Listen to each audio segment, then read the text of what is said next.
5 দিন ধরে আমি হসপিটালে অ্যাডমিট আছি। আজকে আমার ডিসচার্জ, তাই মনটা খুব খুশি। সকালবেলা আমাকে খাবার দিয়ে গেছে জুস, ব্রেড, দুধ। দুধটা পিঙ্কুকে খাওয়াই আর জুসটা আমি খেয়ে নিই। ব্রেড 2টো করে দিয়ে যায়, একটা আমি খাই আর একটা পিঙ্কু খায়।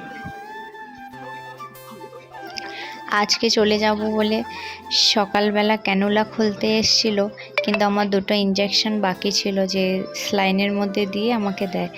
তো বাঁ হাতে আমার ক্যানুলা করা ছিল, 2 দিন আগেই পাল্টেছিল, কিন্তু ওটা এত বেশি এক্সট্রিম চলে গেছে যে জন্য হাত ফুলে ব্যথা হয়ে গেছে।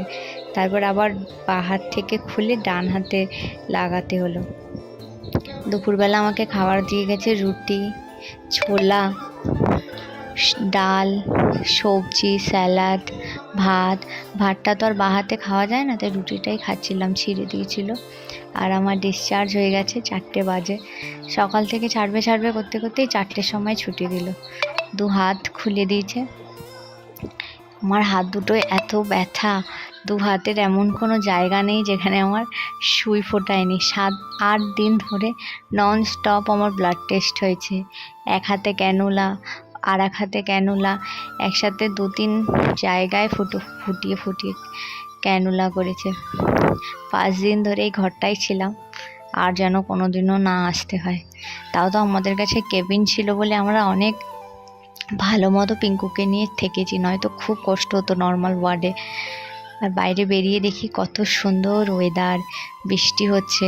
দিল্লিতে যা প্রচুর পরিমাণে গরম পড়েছিল, এই গরমের কারণে আমার শরীরটা খারাপ হয়ে গেছিল। এখন বৃষ্টি হওয়াতে কত সুন্দর রিলিফ, কি সুন্দর ঠান্ডা ঠান্ডা হাওয়া দিচ্ছে। আমি যখন হসপিটালে অ্যাডমিট হই, প্রথম 2-3 দিন তো আমি উঠে দাঁড়াতেই পারতাম না। নন স্টপ স্লাইন চলতো আর প্রচণ্ড পরিমাণে মাথা ঘুরতো। তখন পিঙ্কু খুব জ্বালাতো। নার্সিংহোমের নার্সগুলো নিয়ে ঘুরে বেড়াতো, বাইরে লবিতে হাঁটতো, আয়াগুলো নিয়ে হাঁটাম। আরিয়া নার্সিংহোম খুব সুন্দর, খুব ভালো, অনেকটা বড় ভেতরটা। প্রত্যেকদিন সকালবেলা 2-3 বার করে এসে জিজ্ঞেস করে যেত রুম পরিষ্কার হয়েছে কি না, সব ঠিকঠাক আছে কি না। এবার আমরা যাচ্ছি বাড়িতে।